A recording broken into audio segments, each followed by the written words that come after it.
Ayan, so kanina, sinolve natin yung quadratic equation using factoring gamit yung batch 1. Ngayon, try naman natin yung gamit yung batch 2.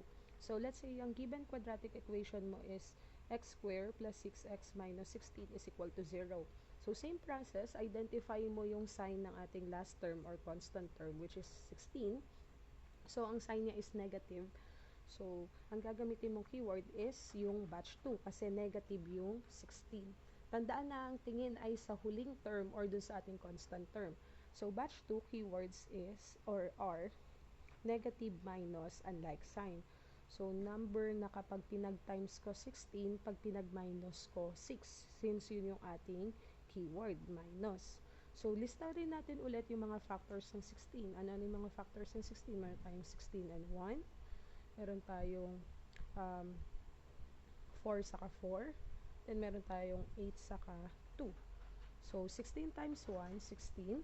4 times 4, 16. 8 times 2, 16. Tandaan, factors is yung number na kapag pinag-multiply mo, equal dun sa last term natin. So, yung 16 yun. Then, dapat, kapag pinag-minus daw natin siya, equals dun sa middle term natin, which is 6. So, try natin. 16 minus 1, that will be 15. So, hindi ito.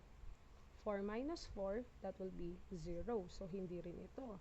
8 minus 2, that is 6. So, ang factors natin is 8 and 2. So, pwede mo na siyang isulat dito as x, then dito yung 8, then x, then dito yung 2, equal 0. Ang last keyword natin is unlike sign.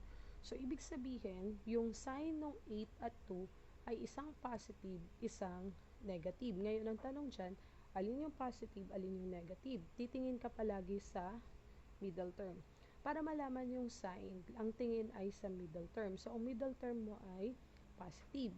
So, since positive yung middle term mo, yung mas malaking number o yung mas malaking absolute value ng number, yun yung magiging positive natin. So, alin ang positive natin? Yung 8, that will be yung 8 kasi mas malaki yung 8 kaysa sa 2. So, ito yung positive, ito yung negative. So, isang positive, isang negative kapag batch 2 yung sinosolve natin.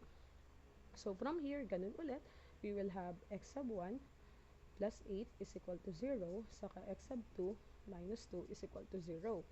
So, lipat mo ulit yung positive 8, magiging negative 8, then lipat mo yung negative 2, magiging positive 2. So, tandaan, pwede itong magkapalit, ha? So, pwedeng, ang x sub 1 ko is si 2, then yung x sub 2 ko is si negative 8. Pwede naman yan. As long as parehong ang makuha mo is negative 8, then positive 2.